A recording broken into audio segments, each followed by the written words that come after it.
we've underinvested in the UK on a massive scale for a very long period of time, and that's had a poor outcome for lots of people across the UK. And that's why, crisis, what crisis is a very relevant thing to be talking about right now.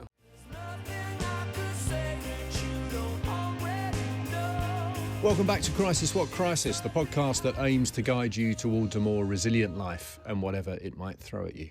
If this is your first time with us, then please hit subscribe wherever you're watching or listening. It really does help make sure that these, I hope, useful conversations are shared as widely as possible. A very different but valuable perspective on managing crisis in this episode from one of Britain's most acclaimed business leaders. Sir Nigel Wilson is the Group Chief Executive of Legal & General, the 200-year-old multinational financial services and asset management institution. One of those businesses that you think you know, but unless it touches your world, you probably don't. Legal & General finances key infrastructure from housing to universities, plays a vital role in the UK savings and pensions markets, and has over 10,000 employees. We like to discuss what drives and motivates our guests on this podcast. Sir Nigel's journey from a boy raised in a two-bedroom house in Darlington to a man leading a business that manages £1.2 trillion. Well, that's something we will want to get into this conversation for sure. As will the Nigel Wilson personal operating system, a system that has also led to him securing a number of national masters athletics titles, and all whilst raising 5 daughters. So Nigel has led Legal & General since 2012, and against the backdrop of national and global change and crisis, economic, political and commercial, and along the way has transformed the business. He summarises his strategy as inclusive capitalism, contributing to society, improving the lives of customers whilst making money for shareholders by investing in assets that benefit everyone, like housing and renewable energy. How he's done all that in that environment of near constant change is where I think there will be value for anyone listening to this who might be struggling to gain control of their own business or life. Unsurprisingly, our politicians have often sought Nigel's counsel, though he has wisely, at least so far, resisted the lure of Westminster, turning down a role as Minister for Innovation last year. This is a fascinating time to be talking to him, as he will step down from the role in January following a characteristically well-organised succession plan to begin the next lap of his life, no doubt run at an even faster pace. Sir Nigel Wilson, welcome to Crisis What Crisis. I'm thrilled to be here. How are you? I'm in great form. Good. It's great to see you. Nigel, given that so many of Legal & General's businesses are impacted by that economical, political, corporate environment that that's not in your control entirely. Are you someone who instinctively sort of sees opportunity or looks for opportunity in crisis? I think both are true, that you have to have your North Star of where you want to get to. And I have a strong belief that inclusive capitalism is the best way to go, sort of drives it.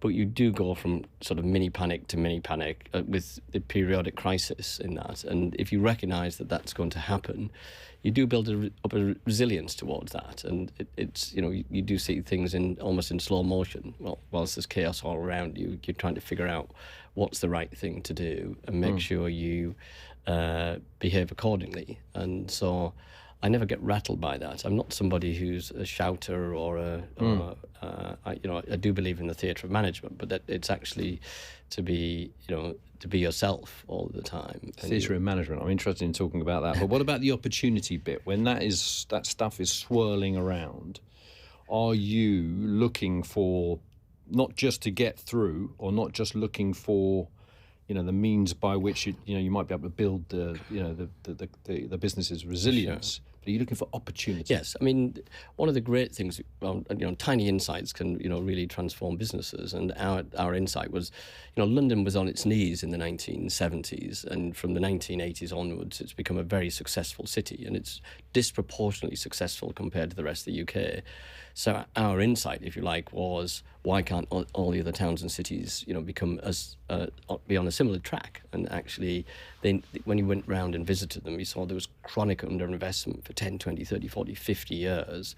But they had local political leaders who put people, place, then politics. And it was actually the fact that you could interact with the mayors, the chief executive of councils, the vice chancellors of university, who had ambitions beyond their financial capability. What we brought to it was a sense of commercialism and also of financial capability to allow people to execute what was their visions in many instances. But so you saw a massive opportunity. Yeah, we spent 30 or 40 billion on this, this opportunity so far, with a lot more in the hopper, and it's been a great journey, and it's been an emotional journey for our colleagues as well, because you can do a very complicated financial deal or some brilliant trading strategy and make some money, or you can help transform Cardiff and Salford and Newcastle and Sunderland, where when you go and see what we've done, it's very, very powerful emotional message to people, because they physically see it, and they physically see the difference it makes, and that you see real jobs being paid real wages in the real economy. So how much of that is you? Obviously, you've got an amazing team. Yeah. One of your key skills is being able to build such an impressive, talented team. But the kind of opportunity bit, is that an instinctive thing for you? No, it's really is what sits behind the question. No, it's an analytical. I'm a deeply analytical person, but I'm a people person at the same time. And you can walk around and see things. Brexit's a good example. I thought that the probability of Brexit happening was much higher than the politicians in London. I was on David Cameron's Prime Minister's Business Council at the time, and I expressed that view because I said I'm in it around the country probably more than anyone. At what point did you reach that view? Very early on. When you knew the referendum was coming? Yeah, I knew the referendum was coming, but I wasn't a fan of having the referendum, because actually I thought there was a reasonable probability of it not winning, in a sense that we would exit Europe, and therefore the Prime Minister had already won the referendum in Scotland. It was actually, let's get back to driving economic growth in the UK and accelerating the things that I think needed doing in the UK, which is, we've underinvested in the UK on a massive scale for a very long period of time, and that's had a poor outcome for lots of people across the UK, and that's why crisis what crisis is a very relevant thing to be talking about right now. So the other side of the opportunity coin, I suppose, is the word risk. Yes. What's your relationship like with risk? Well, there's two things about risk. As a leader, I mean. Yeah, as a leader, I have, hundreds of people who are obsessed with risk. So, they go home worrying about risk, and there's consequence that I don't have to, because actually, I think we're trying to take on informed and rewarded risk. So choosing what we're not going to do is just as important as choosing what we are going to do. And so many businesses massively underperform by choosing the wrong things at the wrong time. And I had some failures early in my career, which were great lessons. Success is a poor teacher, but you really learn a lot from failure. And when I was working for Dixon's, our acquisition strategy, like every other UK retailer, failed in America. We haven't really had a UK retailer be successful. Sainsbury's, Tesco, Marks and Spencer's, Dixon's all failed. Our brewing companies failed. Car companies never got growing. The banking sector failed. And so I learned a lot from that. And so when we went to America, we went, very quietly, very organically, building over a long-term, with a long-term view very much at heart. We weren't trying to knock the ball out of the park in America, and in a way that other companies are trying to do, other British companies are trying to do. So learning from the failure of others was really important to me. Does this, there's the sort of philosophy that you have around business, I suspect, around life. How much of it comes from the upbringing? Look, a lot of it comes from the upbringing. Tell us the story of your background. Yeah, no, I grew up in a very loving family. Is that we didn't have any money, which was a good thing in one sense. So my wider family all got involved in me, because I was the first child, grandchild, great grandchild, and every first of everything, first to go to grammar school. But everybody helped, and everybody read with me when I was young, taught me maths when I was young, played dominoes and cards. What do your mum and dad do? My dad worked as a purchasing manager, left school at 16, but with some O-levels, and my mum worked in a local factory, twilight shift, 6 till 10, and they really did the best, for me. when I was growing up. Brothers and sisters? 2 sisters who never went to university because my parents didn't believe in it. And it was, I went to university, they didn't go to university. So it was, but they're very happy, and I was with them this weekend when I would pop back up to see my mum and family and friends, and so, they're happy with it. When you say your parents didn't believe in it? No, they thought women get married early and have children, and... But for you it was different? Totally different. Totally different, yeah. And so, but I was very self-motivated to do stuff, and if I wanted any money, I got up at 5:30 every morning to do 2 paper rounds before I went to school, because if I wanted money, I had to go out and make it. And so I still get up at 5:30 to this day. It's been a very long habit of mine. It's just now slightly more productive. Yeah. Yes. So I do start work at 5:30, but I don't send any emails until at least 6. Yeah.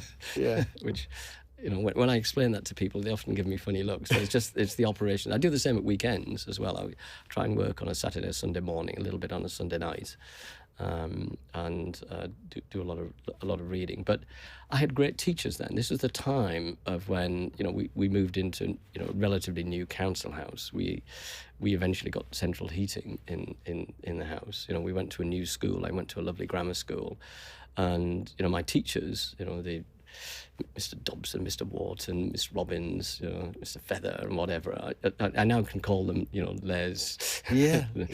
And Fred. And you're still in touch. Yeah, I'm still in touch with these people, and because you go back quite frequently, don't you? I go back, at least probably at least 10 times a year, and partly to support my Champions League coming football team. I wondered how long it would take you not long. to mention Newcastle. Yeah, but it's.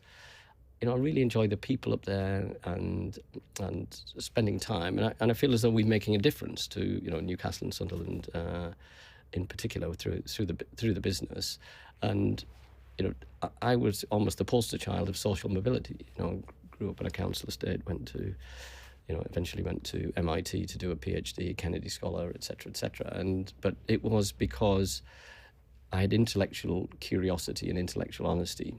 I was still am very curious, still love learning, but it was tell me what you think, not what you think I want to hear. It was really, and I certainly did that with my teachers who remember me and the same at university, and the same right now. It's always been intellectually honest.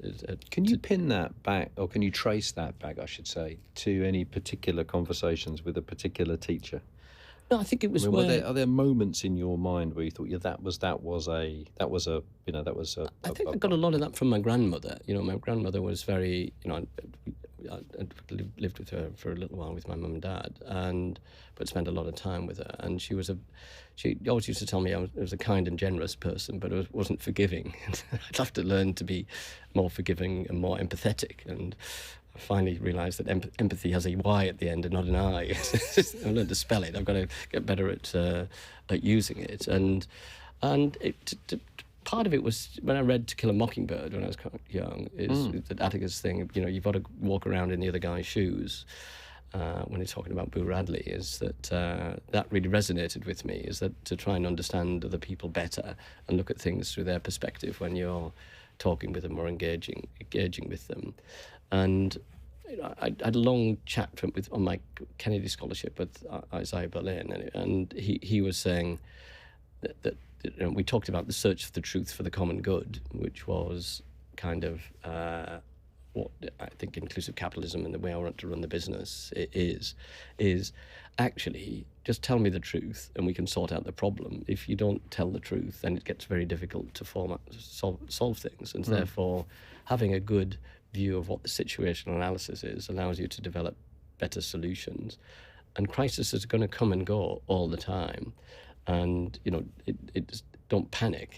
It is a Corporal Jones moment. Don't panic. Really stand back off it and think about what's the role I have to play to make sure we deliver a good outcome and be seen, particularly in adverse times, for a business to be in charge, but give everybody around you confidence that you are in charge and you do know what you're doing. And I think that's always been a part of my style. It's like when I played soccer, I loved taking penalties. I probably wasn't the best penalty taker, certainly in practice, but under match stressful conditions, I would get the ball and take the penalties. You had hopes that you might make it as a footballer. Oh gosh, I think when Callum Wilson was looking injured, the Wilson number 9 shirt, I thought they were going to give me a call, get on the bench. I was on the bench. I can kick the ball in from 6 yards still, not sure outside the box, but I think you grow up in that community where people want you to be a footballer. And there was a wonderful moment when my father was at the pub and said, I know some of you are disappointed that Nigel hasn't become a footballer, but let me tell you, he's just been awarded a scholarship, the Kennedy Scholarship, to the Massachusetts Institute of Technology. And the lads looked up from Domino's and went, Tech? He's going to Tech in some place called Massachusetts. Why can't he go to Darlow, just down the road? And so it was a massive deflation. It was like, sit down. Deflation and back to the Domino's. Back to the Domino's. Back to the Domino's. That's feet on the ground. Yeah, keep your feet on the ground around all this sort of stuff. And you are a poster child for social mobility in this country, but it can't all have been easy. No. There must have been moments of resistance. You're painting a picture here of sort of, shiny new doors swinging open wherever you went. Yeah. I suspect that is not the reality. No, I think I was disappointed not to be a footballer. When your parents and all your friends and family think you're going to be a footballer, if not, you're going to be an athlete. And I just wasn't quite good enough at any of those things, and therefore. And I was very small as well. I grew a lot when I was about 17, 18. But by that time, I'd realised that there was a different academic career was looming ahead of me, and that I should seize that opportunity. And my professors at university, Alec Crystal and Roy Billy, I'm also allowed to call them by their first name right now, and the Mona Chatterjee, were all great mentors of mine. They just singled me out as. This is when you're sort of on the path, but getting onto that path. I think it was always the enthusiasm. People, you obviously had the teachers who encouragement of a loving family, teachers who recognised, how bright you were, unusually bright. Yeah. I suspect in that environment. I don't know. You'll tell me. But even with those advantages, and even with that encouragement. There's still an awful lot of, obviously there's an awful lot of work to be done, right, to keep it going. But really, no resistance, no. Well, I've not felt any resistance. Is that statistics say there's resistance there, but I got through it all, and I was very driven to succeed, and focus on that, and through hard work, and to this day, I don't know anybody who's successful who doesn't work really hard. Whether that's a sports person, we all know about the 10,000 hours, or the musicians, or whatever. You might get one lucky break and be and I think that can happen. Yeah. But that statistically might not be the right outcome, and therefore people look at I could be a footballer like him. I played on the same team as him. I was at college studying when J.K. Rowling was a friend of mine 25 years ago. But when you find out their real narrative, an enormous amount of hard work went into it, and that I realised that very early on. And there was that work ethic that I had from a very young child, is to focus on what needed to, and just try my best. And so. Be very disappointed if you don't win stuff, but actually always come off feeling as though you did give it your best shot. And I got better at that as I got older, and realised actually there's a very high correlation between how hard you train and what's the outcome. And I have a longer expression, but poor preparation produces poor performance, and that's something I still believe in. Whether that my children will tell you, they've actually had T-shirts with that written on, is all the time. Is every set in every session of every training session really matters. And when you look at the pros, that's what they do. When you go and watch them warming up for in training or whatever, they really take things incredibly seriously because it matters. And I think as you get older, you realise all this stuff matters, and therefore prepare properly for everything. Academia was your likely career path. Yeah, that's certainly what you thought and felt as a younger man. Essex University, economics degree, and then as you mentioned, on to MIT to to kind of work on your PhD. It's not a well-trodden path. It's not a well-trodden path. What was the kind of sliding door moment when you were at uni in Essex? Well, I think you know, I got several great mentors, and by that time I'd got, you know, I was very computer literate, very maths literate, and worked very closely with the professors on lots of stuff. And they said, you know, you should go to MIT.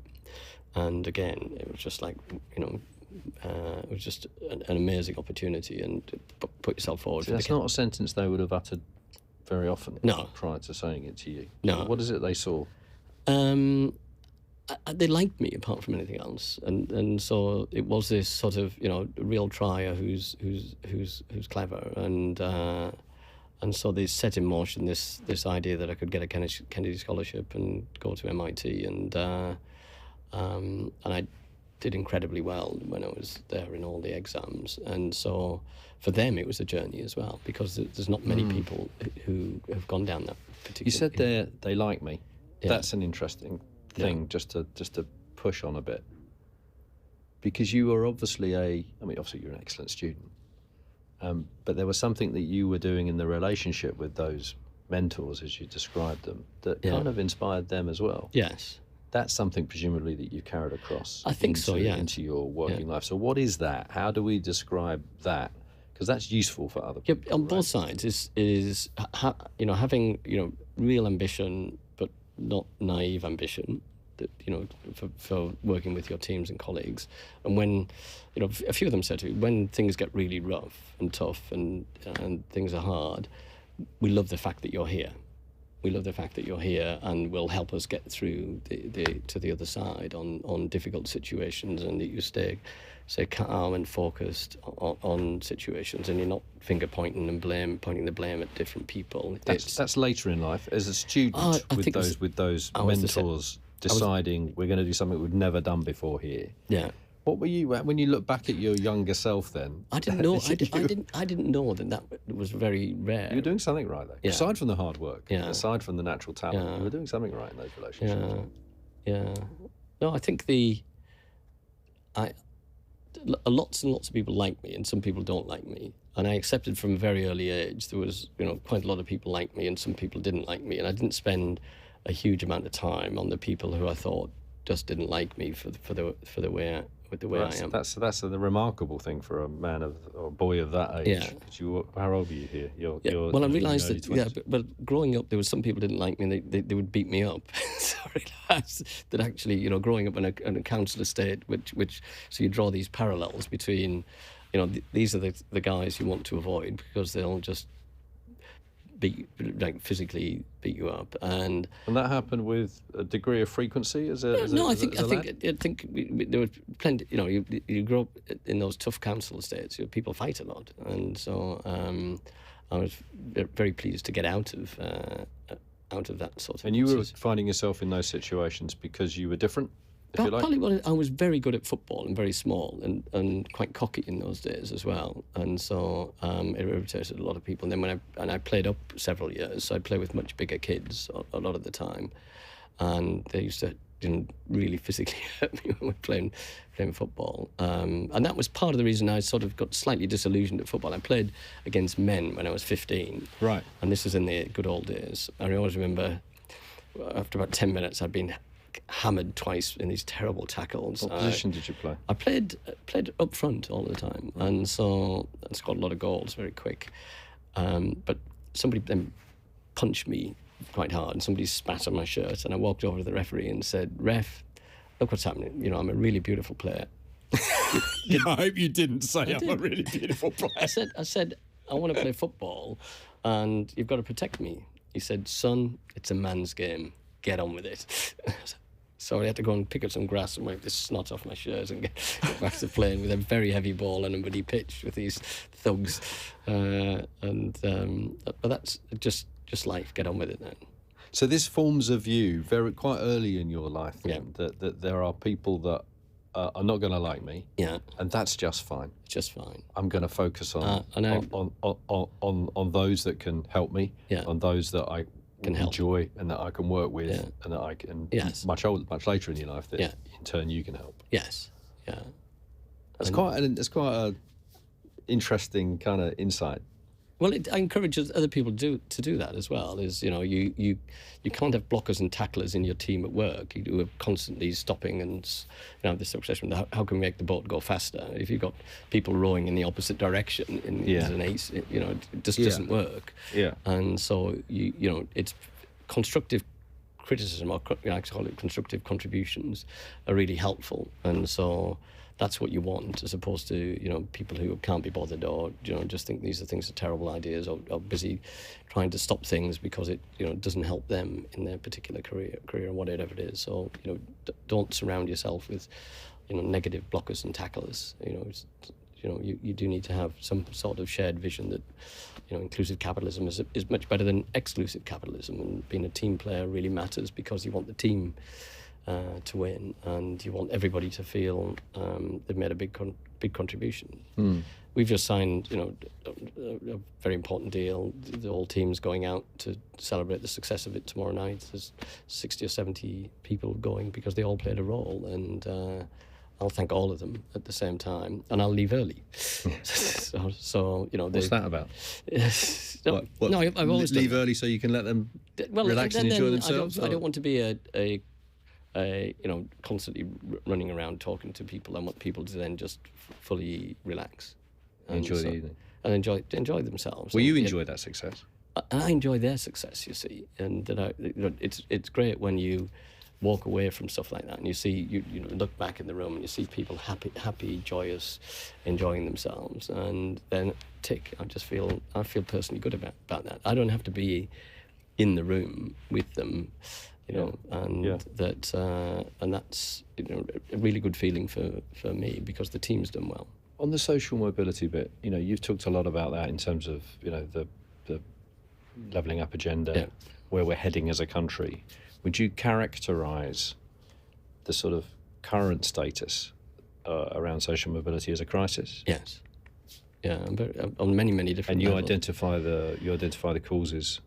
Well, I think before we get to the cure, you identify the causes of that. It's the causes and the situational analysis around it, because there's terrible educational inequality, health inequality, digital inequality, income inequality, wealth inequality right now across that, and so there's big macro issues to resolve, and we had that in the post-war situation, I think, where we made big decisions around education and healthcare and lots of other areas, and we're gradually approaching that point now when, as we were talking before, productivity's flatlined for almost 15 years now. Real wages are less today than they were in 2006-07, which average real wages, and that's because we haven't created an economy that's as functioning as well as I think it's capable of functioning, delivering great outcomes for people. And I think we've made some progress, and some good progress at Legal & General, which I'm very proud of, but it needs to be on a much, it needs another zero. Say we've invested 30 to 40 billion, it needs to be 300 to 400 billion of real investment. Ironically, we spent 400 billion during COVID that none of us knew that we had the capacity to spend, including myself. We spent it. And that left you feeling, well, then it can be done. It left me with the feeling that we could have done something, much bigger years ago, and made, the UK, a great place. I think London is the best city in the world. Really is the best city in the world to live in, and that started in the 1980s. And again, we were trying to mirror that success that London's had for a long period of time. But it's under pressure itself now. It's got global competitors. There's a lot of fragmentation of financial services going on. There's a drift away from London. There's a drift. I use the word drift a lot. It's because you don't see stuff in the data. You don't recognise drift until it's too late. Often. And part of my job is to stand back off things, look at it, and say that is drifting. It's not a step change. So again, going back to Brexit, I was never a fan of Project Fear, because I thought Brexit would be a gradual decline, not a step change downwards, and that actually would so we'd have to really lean in. If Brexit happened, we'd have to lean in and really have some new plans so we could cover the shortfall, and let's say it's 0.5% per annum, which doesn't sound very much, but over a 10-year period, it makes a delta, a very important delta, negative delta on people's real wages and the real economy. Just to track back to social mobility, presumably you hold the view that it is considerably more difficult for a version of you right now, sat in a house in Darlington, to achieve what you've achieved. I spent 11 years living in Newton Aycliffe, going to Stevenson Way School, and I drive my children past. I said, that's where we grew up. That's where I grew up, and that's then they've had a totally different backdrop. But I want them to remember there's somebody in that house who would dream of being me today, but has got no chance of doing it because of how far we've fallen behind as a society. You characterise it in that way? No chance. No chance. No chance. And there's a whole bunch of us who I think who went through that period of time and were very successful. Most of whom my school friends, I'm still friends with. From when we were 4 and 5, and so we're in regular contact with each other because each phase of my life is, as I've figured out. I think the other big difference I have is this ability to compartmentalise. So I can focus on one thing and then stop, and then focus on something totally different and not carry any legacy concerns over that I haven't quite finished some of that, or there's some things in there I should still worry about. But I've got as far as I can, and then I'll move on to something else. Do you worry? I'm not a worrier at all. I worry about my children. That's about my grandchildren now. And they tell me not to worry about them because they're all grown up and they can sort out. So in some of the difficult moments, how does that manifest for you? Because I don't. As you were talking earlier, I've got loads of people who are worrying about risk all of the time, and I have my own views and ideas around that sort of stuff. But you won't see me panic, and you won't see me looking anxious. You won't see me, not sleeping. I might not see it, but presumably because you're human, you occasionally feel it. I don't. Honestly, I never. You don't feel stress. Don't feel stress. I just don't. That's why I'm in the zone. Penalties. When I used to, even when I was young, to take them, I can remember the 3 I missed. But actually, I had a methodology that I trusted in, and that an approach that I thought would work. A high proportion of the time, and it did. And the same in crisis is that I go back to that intellectual honesty and that searching for the truth for the common good, and communicating that this is what I really believe. And we wanted to be a trust-based business, a globally trusted brand, which I think we've accomplished. We're the 7th largest fund manager in Japan. We only started a few years ago because they trust us. You have a very big and successful business in America, many other countries around the world we've moved into, and people like what we do and like what we stand for. And so I give a speech on inclusive capitalism in Japan, in China, in Europe, in the UK, in America. Same slides.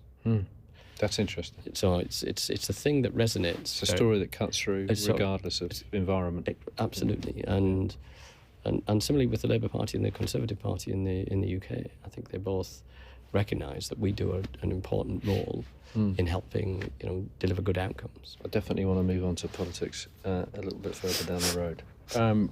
We're on this kind of track at the moment, just to go back to the sort of timeline. Yeah. You're heading towards academia, and then a change of direction, partly as a result of just chance, right? Chance, yeah. You're on holiday with some friends. I went skiing for the first time in my life, and with some friends from Harvard Business School who'd got we're renting some beautiful place out in Vermont, and they were stuck on some homework, and I was desperate to go out, so excited, and they weren't going to go out until they'd done this homework. And I went over and looked at it, and I said, oh my gosh, and I just sort of did it in a few minutes. And they went, wow, that's amazing. I said, why don't you go and work at McKinsey or Goldman Sachs? I said, never heard of them. What do they do? And they explained it all to me very kindly.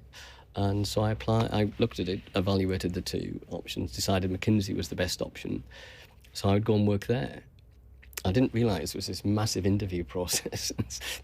Literally tons of people applying for jobs. So I turned up for the interview at Harvard, and it was full of there's hundreds of people dressed identically in nice blue suits, hair, beautiful hair, haircuts, etc., and similarly appropriately dressed women. And I'd only got one suit. It was the suit I got married in. So it was rather trendy brownish, right, like brown suits. It was very nice, and with my solitary tie, and I just stood out terribly at that moment. And I was like, I don't care. I am what I am. And I went through the interview process, and they really, they liked my intellectual approach and the way I solve problems and all the rest of it. And so they offered me a job in America, and then. But I said I want to work in London, so I had to do the whole thing again in London, not thinking I could ever be turned down. Right. It's really. I mean, really, not thinking you could ever be turned down. Because I was quite excited. That's quite a thing to say. It was. It didn't occur to you that you wouldn't get it. It hadn't occurred to me that I had to fly to London and meet with all these other people, and that actually I might not get that job. And I was just, again, I was very lucky at McKinsey. I had some great mentors, Peter Foy and Michael Meyer and Ian Davis and people like that who were really, John Brady, all Alan Morgan. A lot of people really helped me. I was the first PhD they'd hired, very, very numerate, incredible at building, financial models, which I could do very quickly and produce analysis in a heartbeat.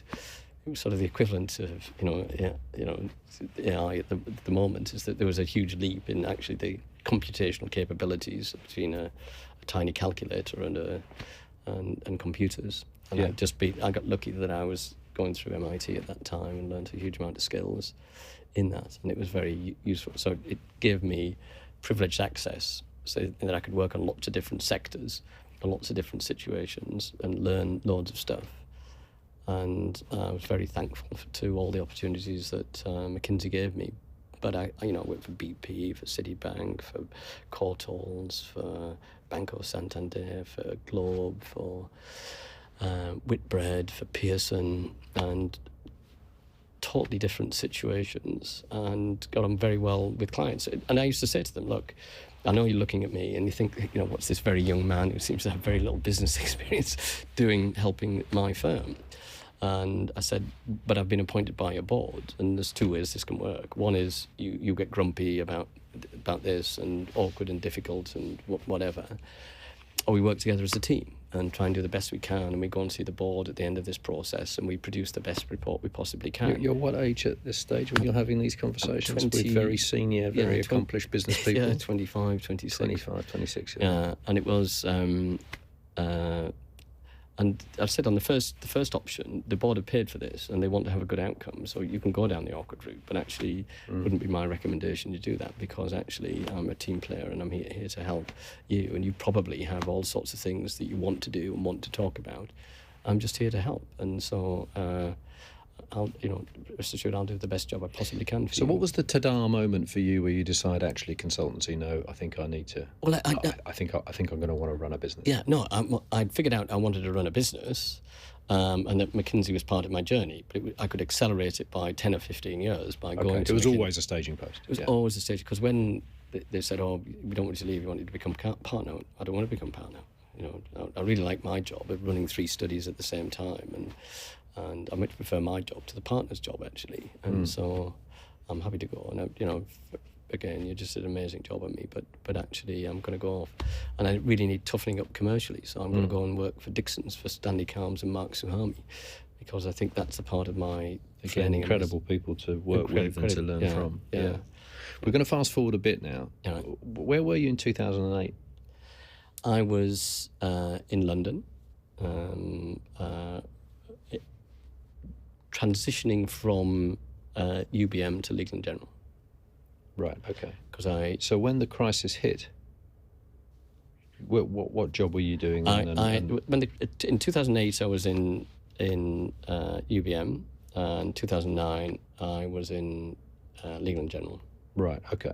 So literally moving, changing life, your job, in the midst of this crisis. Yeah. What do you remember about that period No, of time? I was really up for the challenge. Because for many, it felt like the world was literally falling in on itself. No, I just thought this is an amazing opportunity for me, because, very selfishly, because the clarity was really required as to what was really going on there. And so even when I joined Legal and General, and there was a very complicated set of accounts and all the rest of it, I said, we're not waiting for the year end. We're going to have a dress rehearsal in September. We're going to pretend September is the year end.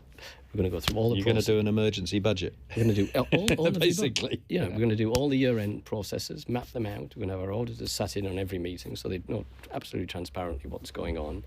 And we're going to forecast for next year much better, because we'll have had 2 bites at it. We're going to do one here and one. Again, we're going to repeat this exercise, obviously, in January and February, and do it again. And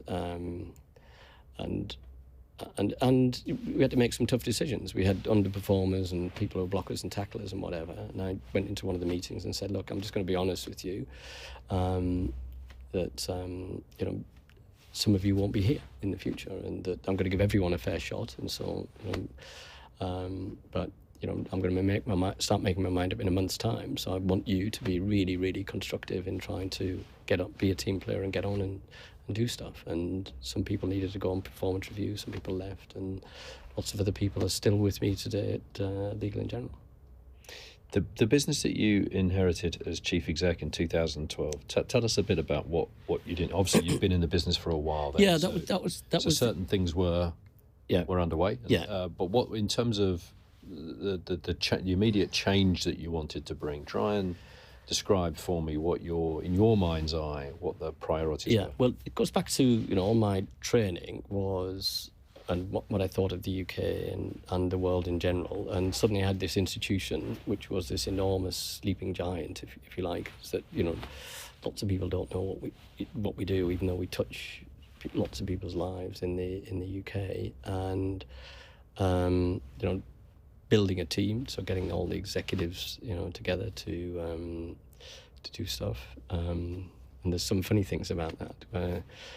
We went to the velodrome to have a day out cycling around the velodrome, and this is the leadership team. This is the leadership team, yeah. And everybody went there, and it was very funny. The chief risk officer and the group actuary, the physics are, you just can travel around at the top and go as fast as you want, but if you try and come down, there's no brakes on the bike, so it's going to be nasty for you, and you've got to keep pedaling.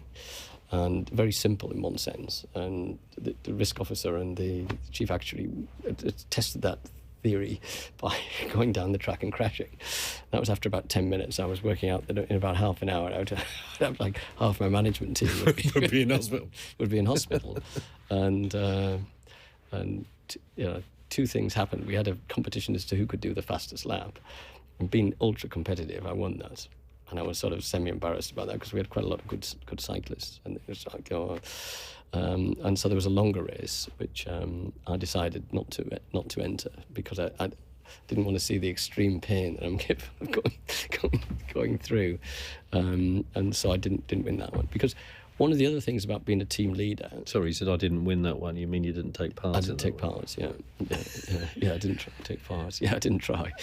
But one of the interesting things about being a leader is when you're wrong and you say you're wrong, it's very motivational for the team. And I learned that very early on, is when I captained football teams and something went wrong, and it was my fault, guys, I didn't do the right thing or whatever. And it's the same in leadership. Is actually. Can you give me an example? Well, some of them are commercially sensitive examples, but things where I thought we wouldn't win stuff, and people actually did win stuff that actually the risk on a certain transaction I thought was X, and it turned out to be either 2X or half X or whatever, or that somebody who I thought might be an underperformer turns out to be just one of these people who, just gets better. All someone that you let go and you see develop elsewhere. I didn't think would rise to the level that they'd risen to in the organisation. But my HR team or people who work for me had proven me wrong on that, and I quite enjoy that actually, because you learn from going back to this thing about learning from failure, and then being intellectually honest about times when you haven't done the best. It's about getting the right outcomes, not being right, that really matters, and that's what we have to work towards. Running alongside this, of course, is your life outside of work. You've got 5 daughters, all very accomplished women. I mean, give me a flavour, give the listener and viewer a flavour of the kind of father that you were. I think.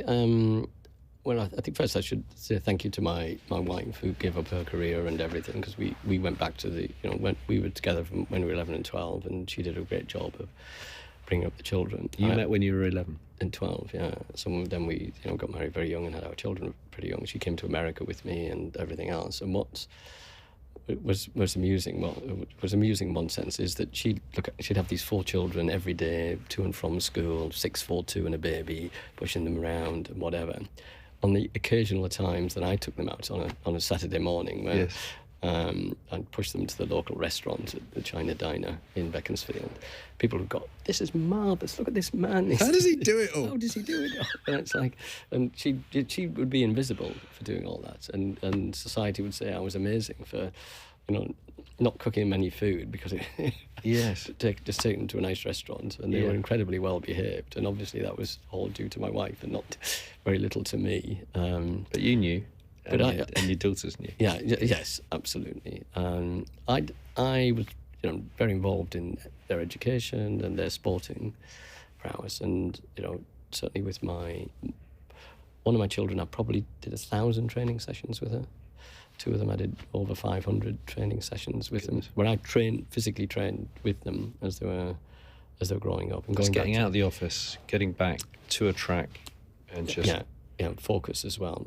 Compartmentalising. It's also extremely efficient time management. Yes, super efficient time management as well. If you think about it, is that I'm doing all my exercises with the children, doing the hill sprints and everything in the rain, the mud, and whatever. Going back to my early resilience, is that so they did cross countries and stuff like that when they were very young, just to say, these kids turn up.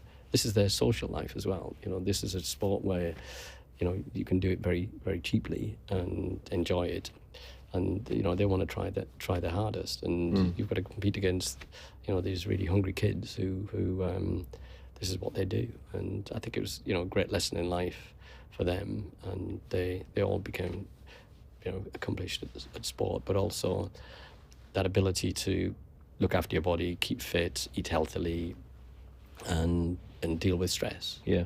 And academically, you used the word stress there. Yeah, we used it earlier. Yeah. And you knocked the word stress out of this conversation quite quickly. Yeah. But I mean, in that the life that you're just describing there, with a young family, full tilt professionally. Yes, you've got this incredible ability to compartmentalise and time manage. But there must have been tensions there. I mean, I just think it's for people listening to this, again, in business, who are trying to find that work-life balance, as it's kind of called in a cliched way, but trying to manage your life. Well, I think compartmentalisation is a really powerful tool to do that, because you're not distracted. You're focusing on the here and now, and you've parked something. And that ability to park stuff is, I think, what people should strive to do. Otherwise, would you say that skill, though, has come to you naturally, or have you developed that? If you have developed it, how? I don't know whether I always had it, but I've always thought a lot about it from an early age, that actually, that didn't go right, I'm not going to worry about it anymore, I'll move on and do other things. And is that a weakness or not in life? I think that made me less empathetic when I was younger, and that's the thing I've learned, is as I got older, that empathy and reassurance have much more important roles to play.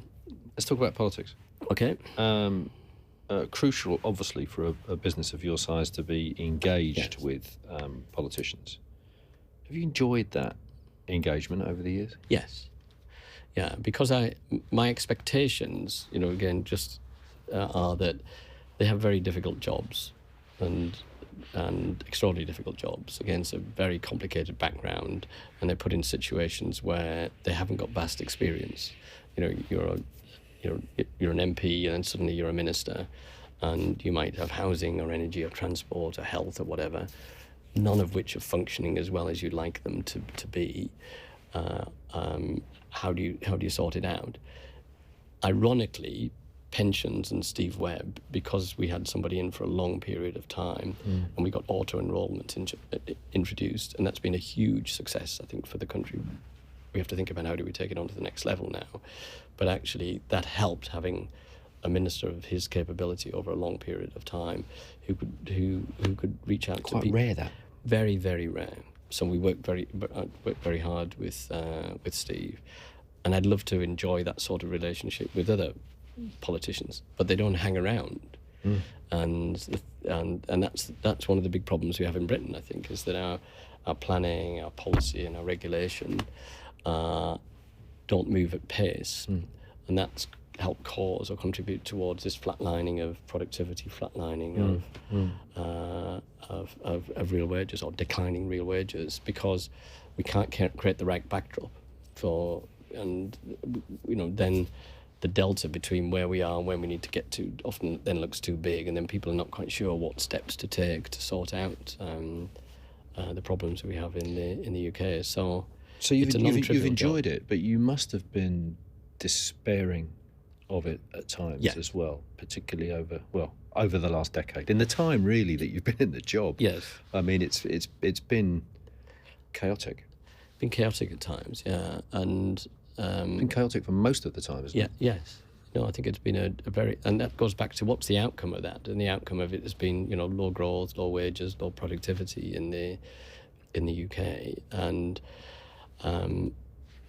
where's the solution in all that, do you think? I think or where might it be? But I think we're coming to more consensus around the situation analysis that we are a low growth, low wage, low productivity economy fraught by political infighting, and therefore we need to change, and we need to change so that there's better relationship between business and politics, and indeed the wider economy. And we've done that at a city level very successfully, where people do people-place politics, and whether that's Andy Burnham in Manchester or Andy Street in Birmingham, they're actually similar to deal with. And privately, I think Rishi and Keir have lots of similar traits. They're different in lots of ways, but actually they're good, decent human beings who want to do the right thing for people, and are beginning to build teams that allow them to do that. But we saw this at a local level. You could influence local outcomes and deliver, really good solutions around that.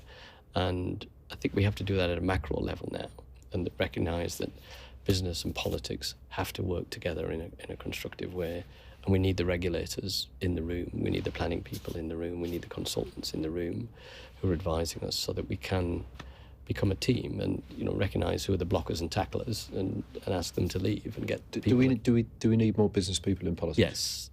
Why is it that so many business people who've gone into politics have failed? Yes, they're definitely. I mean, that's a piece of research that I've done, is that which and talked to them all, pretty much all of them about. Have you really? About why they. You've done that for what purpose? Well, for personal education around it, and partly because I'm frequently being asked, would I like to have a proper political job, but I've always said no, and that's I think been the right decision brackets so far. But I've always had full-time employment, children to look after, and various other things, and that might be about to change. Well, it's an option that could change. Yeah, but I'm not ruling it out. But some of the constraints I had before, definitely I don't have those constraints anymore. My children are grown up. They're wonderful human beings. They've got nice partners, and they're all producing. 4 of the 5 are producing children, are having children, and so that's very exciting. But I have more time and a lot of experience. I really think that having worked in all the high-profile jobs I've done, all the international, is a great skill to have. This is really interesting. So you've got that option open potentially, but before you make a decision, you will continue with this ongoing piece of research. Yes. You will continue to talk to business people who have gone into politics. Yes. to try and pick apart the probability of you being able to kind of work against what we know is the trend, which is failure largely. Yes. I mean, so give me the from that piece of research. What would you say are the three key reasons why business people fail in politics? I don't think there's ever been enough of them. I think they sort of just so isolation. There's a lot of isolation. Shouting into the darkness. Yeah. And some of these people are amazingly talented.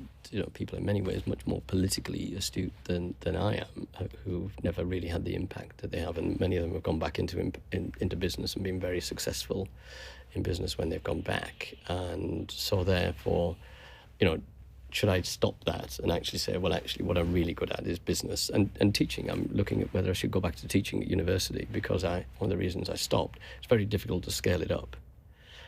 Because and in my era, it's very difficult to scale up. Whereas now you can scale up teaching much better because it's much more online teaching. The technology is just transformational. I mean, every industry is going to be disrupted as we go forward. The new technology is amazing, and therefore there's tons and tons of opportunities and challenges in business. So this is an amazing time to be in business. Really, truly amazing time to be in business, because I was in China a couple of weeks ago. I drove around China in an autonomous vehicle. That's no driver, just me in the back, for 45 minutes in mainstream traffic, and I felt totally safe in this car. And I was in Microsoft a few weeks ago as well, and looking at the changes that are going on in AI, and they're off the scale. There's a counter narrative there, right? Because there's also, I was at a conference last week where the room was largely in a state of fear about where we are currently and the threat of AI specifically. You look at it as you did through the era of computation that you described earlier. This is just an opportunity. You feel the same way right now? I feel the same way right now. I think we live in a world where cyber attacks happen all the time, and we've got a physical war going on as well. But you've got to balance that with the upside, is that this is going to happen. I physically, we can develop drugs in a heartbeat now. mRNA technologies off the scale good. We can teach volumes of people at scale in a way that we couldn't do before, and those are the things that we should be seizing. We can change. You're not worried about jobs? No, I am worried that actually people are going to have to retrain to do stuff. But every time this has happened, there's always been more jobs. I think we're living in a world in which people are not having children as well, which is for somebody who's had 5, I've done my bit. I think for the challenge we have is that actually, if you look at Korea and Japan and China, they're at 0.7, 0.8 fertility rate now, which is well below the 2.1 to keep the population. So we actually need, in big picture terms, the next wave of workers to be super productive. And technology is going to help us bring, super productivity to doing that, including later life living. And we will eventually become later life living people, and we want to know that there's a really good care system. And we've never addressed that. Ironically, when the NHS was formed, the care system was tiny over here, and it was hard enough to get the NHS formed. If you remember, all the doctors objected to it, pretty much. And the care system has just been allowed to drift, and we've never really come to a good solution. And how do we solve for care? What does the care home of the future look like? So when you think about politics, do you think about that area as the one that you are more likely to, or that you would most enjoy getting involved in? Well, I think it's about outcomes. Where is the area that you can have the biggest impact? And what does your research tell you that is? Well, it's because it was Minister for Innovation that was offered. Well, it's investment. And so and there's been other ones that have had less publicity, shall I say, things that I could do. But the everything's changing. Transport's changing, energy's changing, housing's changing, education's changing.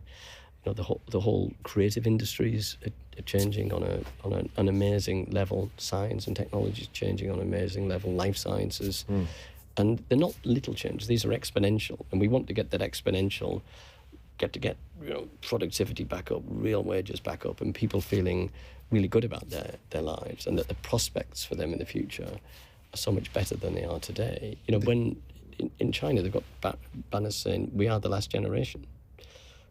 That is a frightening statement for young children to make when you think about it. Yes. And that's what we don't want to happen. So this isn't about party politics for you? No, it's not about party politics. Where are you to go in? You're completely neutral as to who, because obviously we've got an election upcoming. No, I think you're neutral as to who the... It's about delivering an outcome. Who? Yeah. But actually, this is one option, but clearly the teaching option is another option. Doing more for sport is another option. Right. And staying in business, which I love business as well. I wake up happy every day. Every day I wake up happy. I'm anxious, want to get on and do stuff, and that's why I start at 5:30. I'm enthused when I wake up and want to see what's come through. I don't know what your analysis shows you, but the unsophisticated analysis of why business people don't succeed in politics is that they arrive full of that enthusiasm you described, possibly at 6 o'clock in the morning, and they see these levers and they pull the lever and they think, well, something's going to happen as a result of me pulling that lever, and nothing happens. Yeah, that's the most common complaint of the business person who goes into politics. That when they pull back the curtain, yes, there's no ability to actually get stuff done. Yeah, or little ability. Yeah. That would frustrate you, surely. Yeah, but I think because a lot of people like me, going back to the thing, and I've got a lot of experience now, I have a track record of getting things done, whether it was when I was a 25-year-old at McKinsey, or whether it's when I'm a 66-year-old now at Legal & General. When I look at the outcomes, and for myself personally, is that focus on the outcome and how do you get things done, and it's a different world. It's like academia as well. I never went in. I try and teach once or twice a year. I've done Japan, China, here, or America, and go back to university and just give a guest lectureship one night, and I enjoy that. But it's very hard. Running a university is a very challenging job. Running a partnership. More so now than ever before. Running partnerships as well is a very challenging position. But you need to be in a position where when you're doing this, something happens, and that's the judgment you have to make, that actually you are going to be a person who delivers great outcomes. Yeah. And having that vision of where the outcome is going to get us to. The CEO succession has been well-organised at Legal & General, very smoothly executed, at least from the outside looking in. Antonio Simões, I hope I pronounced his name correctly, will take over in January. Has it been emotional for you at all behind the scenes? I think it was two points. Yes, it was. And there were 2 points when I was telling the team that I was going to step down. That was hard. A lot of them were very emotional back because I've been with them such a long time, and that was difficult. I'm very happy with John Kingman and the board, that they've done a good job on the process, and have really given internal candidates a good shot, and external candidates are doing a very, very thorough job in my time. Antonio's going to join us. He's ex-McKinsey. I've known him from his HSBC days, and so I'm sure we can manage to have a good transition together. I'm very positive about that. And I've got another opportunity. So I'm looking at this as actually what's next, and I'm up for it. And there's lots of different boxes. I'm enthused about all of them right now, and I'm really looking forward to the next phase of my life. And how are you feeling about that last day in the CEO chair? I'm feeling good about it. I think my colleagues are having planning all sorts no, things. I just get glimpses of at times to say thank you. And that final run around the velodrome, maybe. Well, yeah, no, I'm not going to do it. I wouldn't do that again, actually. I mean, it was, in one sense, it was a fantastic experience to do everything there. And 42 degrees is a very steep, very steep. Yeah. And your family presumably looking forward to seeing more of you. I don't know about that. I think they've grown up now. It's just, that's the thing, is that I think they get me for enough. Is I think I'm sure what they feel. But I'm going to go back and train again a bit more for athletics and stuff like that. I've got some, keep myself in good shape. Let's just talk about that very quickly before we finish, and I ask you for your crisis comforts. But I mean, that is the other extraordinary kind of literal track that's been running alongside all this. Is your life as a masters athlete? You hold a number of titles. It's an important thing in your life. You're 66 years old now, and your view is, let's. What I said in the intro about another lap, perhaps faster than the last, is your attitude. You'll carry on running. You've got plans. I was pretty good when I was young, but never really good at anything. I tried everything from 100 metres to half marathon. All my times were respectable, but I'm not like muscly enough to be a really fast sprinter. I'm not scrawny enough to be a really good long distance runner. So I was not so. I could never, even though I trained very hard, never quite get to the top level. But my deceleration's been better than nearly everybody else. So I've decelerated slower than everybody else, and I'm not quite sure why that is, but it is what it is. So it's your managed decline is your secret. Academically as well. I think I peaked when I was about 24, and I've been hiding it ever since. That actually I'm nowhere near as smart as I was when I was 24, and athletics-wise, I've gone down very, very slowly. But I enjoy that, and again, it's something that you visualise it, and there's an outcome, and you train hard, good preparation. And, I've won national titles at 100, 200, 400 and 800 metres, which is a reasonable breadth. And I could go longer distance, but I have patella tendonitis on and off in my knee, and so the training for long distances I can't really do anymore. Remarkable. Sir Nigel Wilson, thank you so much for joining us today. It's been a fascinating conversation, and I think also, as I said at the start, I hope that this will be a useful conversation, and I've no doubt that it's proved to be for those listening and watching. We always finish by asking our guests for their crisis comforts, 3 things that you lean on during the trickier moments in your life. I'm not going to let you have another person, and I'm also not going to let you have running, I'm afraid, because we've covered that. So what would your 3 be? Well, I'm just going to say one of them is a running thing. I go do these hill sprints, and I do 3... They're about 300 metres, and I have to warm up, do them, and I take a stopwatch with me because stopwatch never lies, and just completely focus on this is a very hard training session. The hill. So sprint. over what distance is the climb? These will be 300 metres or 500 metres hill sprints, depending on what they are. But I really enjoy that because it's sort of this just. You get everything out there, and it's total focus, and you're trying to keep your technique going, and I like doing that. I love reading, and I love learning through reading, and so. What are you reading right now? I read like lots of different books at the same time, and so.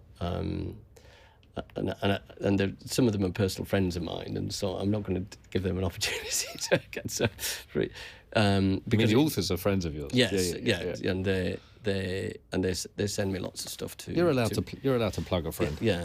Well, but I read literature. I read everything, and I like to then absorb myself for 2 or 3 hours, because it sort of takes 2 or 3 hours to break the back of a book. And if I could give you one book in desert island style that you're allowed to use in a crisis context. I don't know whether I'm never. That's the other thing I get asked is about what was your best this, what was your best that, and my brain doesn't think like that. I don't think like that. It would be I would have 50 or 60 books I would think about as being in the universe, and I'd think about which one was most appropriate at that moment in time. Okay. My favourite book of all time is still been To Kill a Mockingbird, because it had such an impact on me, and I loved the story, and I went to see the play recently in London, which is great. And I love live entertainment.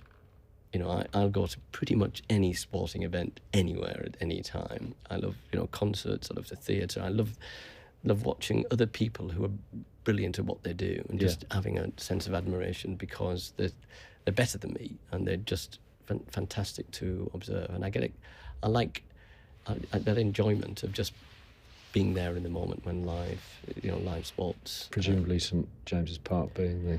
St James's Park is disappointed at the cup final where we lost 2-0 sadly to Manchester United, but it was a great season, and I get tense at the end of when you're 2-1 up with 10 minutes to go away to Spurs, which and ironically I was surrounded by Spurs supporters during that experience. That's a tenseness to life, but I love watching great people do great things.